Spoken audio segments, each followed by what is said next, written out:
आप सभी का सुपर कंसेप्ट क्लासेस में स्वागत है। और आज की इस वीडियो में मैं आप लोगों को क्लास 12 इतिहास के very very important long questions बताने वाला हूं। और यहां पर मैं आपको जो क्वेश्चन बताऊंगा उसका जो आंसर होगा बहुत ही सिंपल और इजी होने वाला है। एक भी आंसर यहां पर आपको किताबी लैंग्वेज का नहीं मिलेगा, हर एक लैंग्वेज बहुत ही सिंपल है। अगर आप लोग एक बार इस वीडियो को देख लेते हैं और सुन लेते हैं ना, तो आप लोग जिंदगी में इसके आंसर को कभी भी नहीं भूलेंगे और आप लोग एग्जाम में बहुत ही आसानी से लिख देंगे। तो आप लोग वीडियो पर कंप्लीट बने रहें। अगर आप लोग हमारे चैनल पर पहली बार आए हैं तो चैनल को सब्सक्राइब करने के साथ साथ बेल का आइकन को प्रेस कर दीजिए, क्योंकि वीडियो बहुत ही ज्यादा इंपॉर्टेंट है।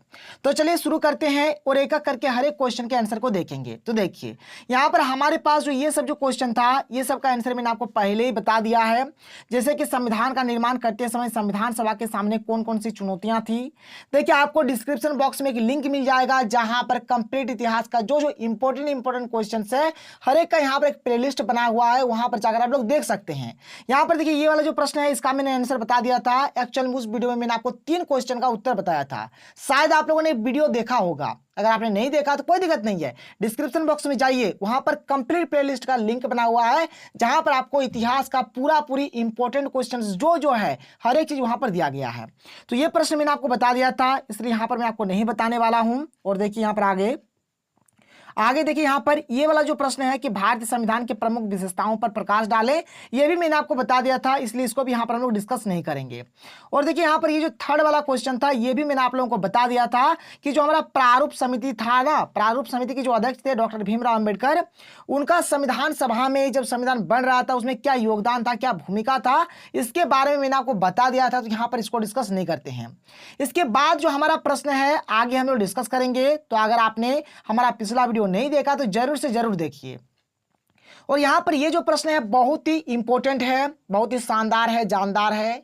जो आंसर बताने वाला हूं वो तो मतलब पूछिए मत, एकदम बवाल होने वाला है। तो चलिए देख लेते हैं कि क्वेश्चन एक्चुअल में है क्या। कि स्पष्ट कीजिए कि भारतीय संविधान केंद्र सरकार और राज्यों के अधिकारों को किस प्रकार सुरक्षा प्रदान करता है। ये जो प्रश्न है मतलब बहुत प्रकार से पूछा जा सकता है, लेकिन उत्तर मात्र आपका एक ही होने वाला है। फिर आगे देखिए यहाँ पर अथवा में क्या पूछा गया है, वही क्वेश्चन है, खाली पूछने का तरीका अलग है कि भारत के संघीय ढांचे का झुकाव एक शक्तिशाली केंद्र की तरफ है, इस पर संक्षिप्त टिप्पणी लिख दें। ठीक है, यह प्रश्न ऐसे भी पूछा जा सकता है, या फिर ये जो प्रश्न है कुछ ऐसे पूछा जाएगा कि भारतीय संविधान की एकात्मक विशेषताओं को लिखें। या फिर ये प्रश्न ऐसे पूछा जाएगा कि संघ सूची, राज्य सूची, समवर्ती सूची को सविस्तार वर्णन करें। देखिए सर बात बहुत सिंपल है, इजी तरीके से डिस्कस करेंगे। तो चलिए शुरू करते हैं। सबसे पहले देख लेते हैं संघ सूची। देखिए क्या है संघ सूची, माने होता है कि जिस सूची पर संघ सरकार यानी कि केंद्र सरकार कानून बनाती है उसे संघ सूची कहते हैं। इस सूची पर लगभग 97 विषयों पर चर्चा किया गया है। करीबन 97 सब्जेक्ट से जो है यहाँ पर यानी कि 97 विषयों पर यहाँ पर चर्चा किया गया है। जैसे कि 97 विषय में से हमारे जैसे कि सुरक्षा हो गया, वित्त हो गया, संचार हो गया, प्रतिरक्षा, विदेशी मामले हो गया, मुद्रा हो गया, बैंकिंग हो गया, ये सब के सब हमारा संघ सूची में आते हैं। और इस पर कानून संघ सरकार यानी कि केंद्र सरकार बनाते हैं। आगे चलिए, आगे देखिए यहाँ पर दिया गया है राज्य सूची। अगर बात किया जाए राज्य सूची का तो राज्य सूची में तो देखिए नाम जैसा वैसा काम, जैसा नाम वैसा काम। पुष्पा, पुष्पा क्या, मैं झुकेगा नहीं साला, तो ये पुष्पा का वही काम है। तो यहाँ पर राज्य सूची का काम क्या है, यहाँ पर केवल और केवल राज्य सरकार कानून बनाएगा कि जो जिस सूची पर राज्य सरकार कानून बनाती है उसे राज्य सूची कहते हैं। इस सूची पर लगभग 66 विषयों पर चर्चा किया गया है। बात क्लियर, कोई प्रॉब्लम नहीं है। यहां पर जिस सूची पर कानून राज्य सरकार बनाएगा उसे राज्य सूची बोलेंगे। इसमें कुल मिलाकर लगभग 66 विषय पर इसमें चर्चा किया गया है। और वह कौन कौन सा विषय है देख लीजिए, जिनमें कुछ विषय मुख्य है जैसे कि भूमि हो गया, कृषि हो गया, पुलिस हो गया, सिंचाई हो गया, व्यापार हो गया, वाणिज्य हो गया इत्यादि। ये सब के सब हमारा राज्य सूची के अंतर्गत आते हैं। फिर आगे देख लेते हैं, यहाँ पर और एक सूची होता है जिसको बोलते हैं समवर्ती सूची। समवर्ती सूची क्या है कि जिस सूची पर केंद्र सरकार एवं राज्य सरकार दोनों मिलकर कानून बनाते हैं। इसमें केंद्र सरकार भी रहेंगे और राज्य सरकार भी रहेंगे, मतलब दोनों मिलकर इसमें कानून बनाएंगे, उसे समवर्ती सूची कहते हैं। और इस सूची पर लगभग 47 विषयों पर चर्चा किया गया है, यानी कि 47 सब्जेक्ट्स है इसमें। बात क्लियर। और यहाँ पर देखिए कुछ यहाँ पर जो विषय का नाम दिया गया देख सकते हैं क्या है कि शिक्षा, स्वास्थ्य, पर्यावरण, विवाह एवं तलाक, बिजली इत्यादि, ये सब के सब समवर्ती सूची में आते हैं। देखिए जैसे कि हमारा संघ सूची, राज्य सूची, समवर्ती सूची तो है, लेकिन इसके अलावा और एक होता है जिसको बोलते हैं अपशिष्ट शक्तियां। तो इसके बारे में वहां पर उतना मतलब डिस्कस करना कोई जरूरी नहीं, इसलिए हम लोगों ने केवल संघ सूची, राज्य सूची और समवर्ती सूची को जाना। आगे चलते हैं अगले क्वेश्चन की ओर। तो देखिए अगला जो प्रश्न है क्या है, और ये वाला भी प्रश्न बहुत प्रकार से पूछा जा सकता है, लेकिन आंसर मात्र एक ही होगा। देखिए यहाँ पर क्वेश्चन क्या दिया गया है कि पंडित जवाहरलाल नेहरू के उद्देश्य प्रस्ताव को एक ऐतिहासिक प्रस्ताव क्यों कहा जाता है, उल्लेख करें।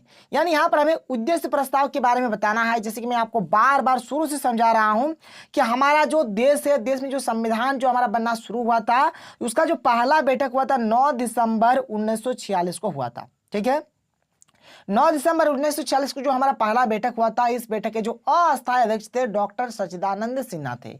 उनको इसीलिए बनाया गया था क्योंकि सबसे बुजुर्ग थे, और जैसे आपसे को पता होगा कि हमारे भारत संस्कृति में बुजुर्गों को थोड़ा सा यहाँ पर रिस्पेक्ट दिया जाता है, आदर दिया जाता है। तो 9 दिसंबर का तो ये कहानी था। 11 दिसंबर 1946 को क्या होता है, डॉक्टर राजेंद्र प्रसाद को यहाँ पर स्थायी अध्यक्ष के रूप में चुना जाता है। फिर यहाँ पर 13 दिसंबर 1946 को क्या होता है, पंडित जवाहरलाल नेहरू संविधान सभा के समक्ष क्या करते हैं, उद्देश्य प्रस्ताव पारित करते हैं, पेश करते हैं, जो आगे चलकर उद्देशिका यानी कि प्रस्तावना का रूप ले लेता है। उद्देशिका या फिर जो यहाँ पर उद्देश्य प्रस्ताव है, आप लोग जानते होंगे, जैसे कि हम लोग बोलते हैं ना कि हम भारत के लोग भारत को एक संपूर्ण प्रभुत्व संपन्न, इस प्रकार से जो बोलते हैं वही होता है उद्देशिका, वही होता है प्रस्तावना। देखिए यहाँ पर आगे और क्वेश्चन किस प्रकार से पूछा जा सकता है। क्वेश्चन पूछा जाएगा कि नेहरू के उद्देश्य प्रस्ताव के लक्ष्य क्या थे। यहाँ पर एक जो क्वेश्चन ऐसे पूछा जाएगा, या फिर प्रश्न ऐसे भी पूछा जा सकता है कि नेहरू द्वारा पेश किए गए उद्देश्य प्रस्ताव में व्यक्त उन आदर्शों की व्याख्या कीजिए जिनको भारत के संविधान निर्माण समय ध्यान में रखा जाना था। तो देख लीजिए सर यहाँ पर क्या क्या बात है, एक एक करके डिस्कस करते हैं। तो 13 दिसंबर 1946 ईस्वी को जवाहरलाल नेहरू ने संविधान सभा के सामने उद्देश्य प्रस्ताव प्रस्तुत किया। इसमें संविधान के मूल आदर्शों की रूपरेखा प्रस्तुत की गई थी, जो इस प्रकार से है। क्या क्या है देख लीजिए। पहला बात, भारत को एक धर्मनिरपेक्ष देश के रूप में रखा गया। जो भारत है, भारत को एक धर्मनिरपेक्ष रूप मतलब देश के रूप में रखा गया। माने यहाँ पर कोई भी व्यक्ति कोई भी धर्म यहाँ पर मान सकता है, कोई भी अपना सकता है, कोई रोक टोक नहीं, सब स्वतंत्र है।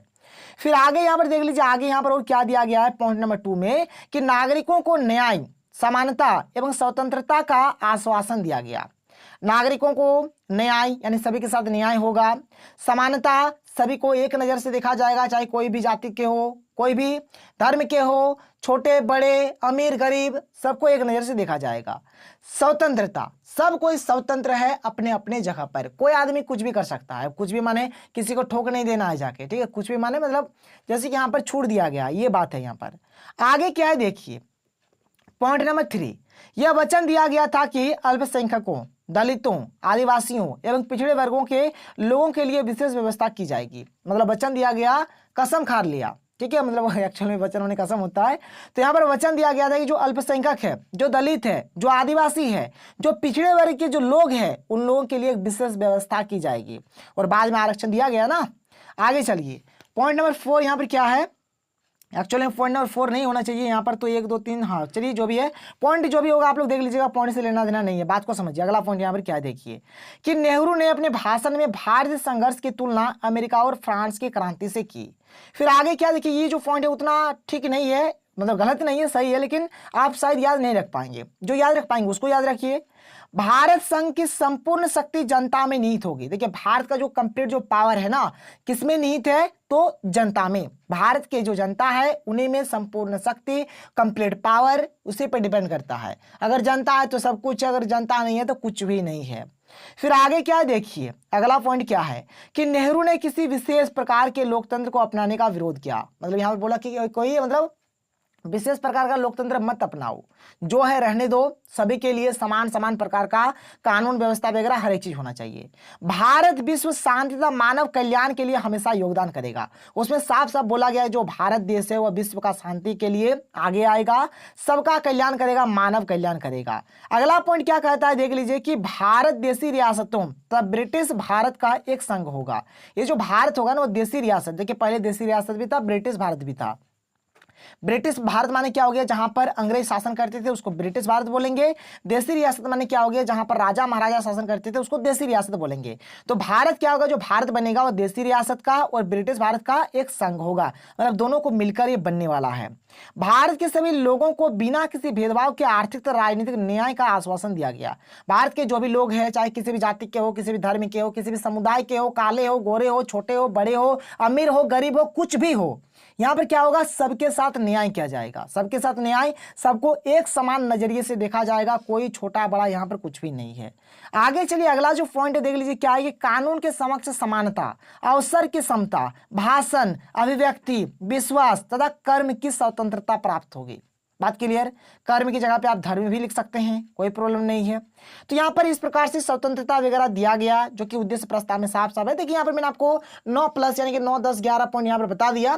आप इतना में से कुछ तो लिख पाएंगे ना सर परीक्षा में, लिखिए, क्या प्रॉब्लम है, हर एक चीज हो जाएगा, तो कर लीजिएगा, कोई इशू, कोई प्रॉब्लम नहीं है।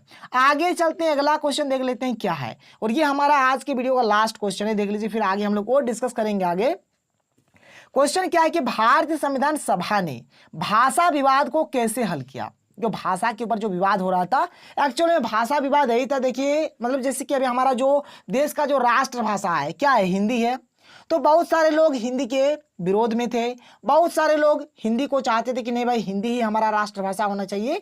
तो जो यहाँ पर चीज हुआ था, हर एक चीज के बारे में डिस्कस करेंगे। और वैसे मैंने आपको पार्ट 1 में भी बताया था कि जो विरोध हुआ था, फिर बाद में क्या होता है, मतलब हिंदी को राष्ट्रभाषा बना दिया जाता है, लेकिन कुछ वहां पर नियम कानून, कुछ फॉर्मूला बनाया गया था। जो फॉर्मूला होगा एक एक करके डिस्कस करेंगे, टेंशन मत लीजिए।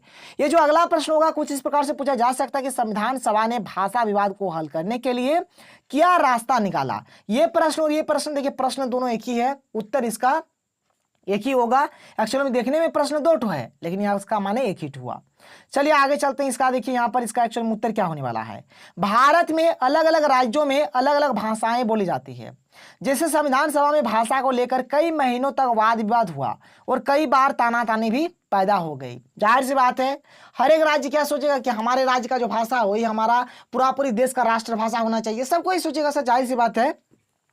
तो यहां पर कैसे क्या हुआ था एक एक करके डिस्कस करते हैं। देखिए पहला पॉइंट यहां पर क्या दिया गया है कि शुरुआत में कांग्रेस तथा महात्मा गांधी हिंदुस्तानी भाषा को राष्ट्रभाषा बनाने के पक्ष में थे।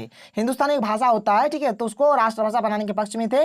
यह हिंदी तथा उर्दू के मेल से बनी एक समृद्ध भाषा थी। ये जो हिंदुस्तानी भाषा था ना, यहाँ पर ये हिंदू से, यहाँ पर ये जो हिंदुस्तानी भाषा है यह हिंदी से और उर्दू से मिलकर एक बना हुआ भाषा है, जिसे भारत की जनसंख्या का एक बहुत बड़ा भाग बोलता और समझता था। परंतु 19वीं शताब्दी के अंत में ये भाषाएं धर्मों के साथ जुड़ गई। लेकिन ये जो हिंदुस्तानी भाषा था ये ना, ये मतलब धर्मों के साथ जुड़ गई। फिर भी महात्मा गांधी और कांग्रेस का इस भाषा के प्रति मोह कम नहीं हुआ, लेकिन जुड़ गया, लेकिन फिर भी उन लोग चाहते थे नहीं हिंदुस्तानी को ही हम लोग राष्ट्रभाषा बनाएंगे। तो ये बात था। फिर आगे देखिए आगे और क्या होता है। आगे का जो हमारा कहानी है, आगे यहाँ पर क्या होता है देख लीजिए कि संविधान सभा के अनेक सदस्य हिंदी को राष्ट्रभाषा का दर्जा दिलवाना चाहते थे। संयुक्त प्रांत के कांग्रेस सदस्य आर.बी. धुलेकर ने संविधान सभा के एक प्रारंभिक सत्र में ही हिंदी को संविधान निर्माण की भाषा के रूप में प्रयोग किए जाने की मांग की थी। देखिए कांग्रेस का एक सदस्य जिसका नाम है आर.बी. धुलेकर, इन्होंने भी मांग किया कि हमारा जो देश भारत है इसका जो राष्ट्रभाषा होना चाहिए, क्या होना चाहिए, तो हिंदी होना चाहिए। उन्होंने भी मांग किया था इस बात का, ठीक है। यहां पर फिर आगे क्या है कि धुलेकर की इस मांग का कुछ अन्य सदस्यों द्वारा विरोध किया गया। उनका तर्क था कि क्योंकि सभा के सभी सदस्य हिंदी नहीं समझते, इसलिए हिंदी संविधान निर्माण की भाषा नहीं हो सकती थी। यहां पर बात क्या रहा है कि जो धुलेकर जी थे, यहां पर ये जो धुलेकर जी है ये क्या चाहते थे कि जो संविधान हमारा बनेगा इसमें कंपेरेटिवली हिंदी भाषा का उपयोग होना चाहिए। लेकिन बहुत सारे लोगों ने इसका विरोध किया। क्यों विरोध किया? कि जब संविधान जो हमारा बनना था उसमें बहुत सारे ऐसे लोग थे जिनको हिंदी नहीं आता था, जो हिंदी समझते भी नहीं थे और हिंदी बोलते भी नहीं थे। तो ये बात यहां से हो जाता है क्लियर। आगे चलिए, आगे अगला पॉइंट देख लीजिए क्या है। इस प्रकार भाषा का मुद्दा तनाव का कारण बन गया और यह आगामी 3 वर्षों तक सदस्यों को उत्तेजित करते रहा। ये जो भाषा वाला मुद्दा है एकदम पूरा एकदम रगड़ के पूरा चलता रहा और 3 साल तक लगभग ये भाषा विवाद चला। और 12 सितंबर 1947 ईस्वी को राष्ट्रभाषा के मुद्दे पर धुलेकर के, यहाँ पे एक टुके लिखिएगा, तो धुलेकर के भाषण से एक बार फिर तूफान उत्पन्न हो गई। इस बीच संविधान सभा की भाषा समिति द्वारा अपनी रिपोर्ट प्रस्तुत की जा चुकी थी। यहाँ पर धुलेकर फिर से और एक बार यहाँ पर अपना दबदबा दिखा देता है पुष्पा स्टाइल में कि मैं झुकेगा नहीं साला, हिंदी को बनाना है तो बनाना है। यहाँ पर पॉइंट नंबर 4 क्या देखिए कि समिति ने राष्ट्रभाषा के मुद्दे पर हिंदी समर्थकों तथा हिंदी विरोधियों के मध्य उत्पन्न हुए गतिरोध को समाप्त करने के लिए एक फॉर्मूला विकसित कर दिया था। यहाँ पर देखिए बहुत सारे लोग हिंदी को राष्ट्रभाषा बनाना चाहते थे, बहुत सारे लोग इसके विरोध में थे, तो इसको लेकर एक फॉर्मूला, एक सूत्र बनाया गया। जो सूत्र होगा मैं आपको आगे समझाऊंगा। देखिए क्या है। समिति का सुझाव था कि देवनागरी लिपि में लिखी हिंदी को भारत की राजकीय भाषा का दर्जा दिया जाए, ठीक है। लेकिन यहाँ पर क्या है, किंतु समिति द्वारा इस फॉर्मूले की घोषणा नहीं की गई, क्योंकि उसका विचार था कि हिंदी को राष्ट्रभाषा बनाने के लिए क्रमशः आगे बढ़ना चाहिए। तो यहाँ पर हिंदी को ही राष्ट्रभाषा बनाया गया। तो क्या था यहाँ पर फॉर्मूला में, आपको फॉर्मूला भी समझाऊंगा। देखिए यहाँ पर जो फॉर्मूला बना था, फॉर्मूला यहाँ पर एक्चुअल में हमारा क्या था, तो फॉर्मूला यही था कि यह निश्चित किया गया कि 15 वर्षों तक सरकारी कार्यों में अंग्रेजी भाषा का प्रयोग जारी रखा जाएगा। मैंने आपको पहले भी बताया था कि यहाँ पर एक फॉर्मूला ये बनाया गया था कि जो सूत्र था क्या था कि 15 साल तक जो भी सरकारी का जो भी काम काज चलेगा उसमें क्या होगा, 15 साल तक अंग्रेजी भाषा का ही प्रयोग होगा। फिर आगे यहाँ पर क्या है कि यहाँ पर जो प्रत्येक जो प्रांत है, प्रत्येक जो राज्य होगा वो क्या करेगा, अपने सरकारी कार्यों के लिए किसी एक क्षेत्रीय भाषा के चुनाव का अधिकार होगा। मतलब कोई भी एक मतलब यहाँ पर क्षेत्रीय भाषा रख सकता है। इस प्रकार संविधान सभा की भाषा समिति ने विभिन्न पक्षों की भावनाओं को संतुष्ट करने तथा एक सर्वस्वीकृत समाधान प्रस्तुत करने के उद्देश्य से हिंदी को राष्ट्रभाषा के स्थान पर राजभाषा घोषित किया। तो यहाँ पर हिंदी को राष्ट्रभाषा बनाया गया और यहाँ पर ये 2 फॉर्मूला यहाँ पर यूज किया गया। तो शायद आपको वीडियो पसंद आया होगा। इसी प्रकार से आप लोगों को वीडियोज मिलता रहेगा। केवल और केवल आप लोग हमारे चैनल के साथ बने रहें। तो मिलते हैं अगले वीडियो में। Thank you. जय हिंद।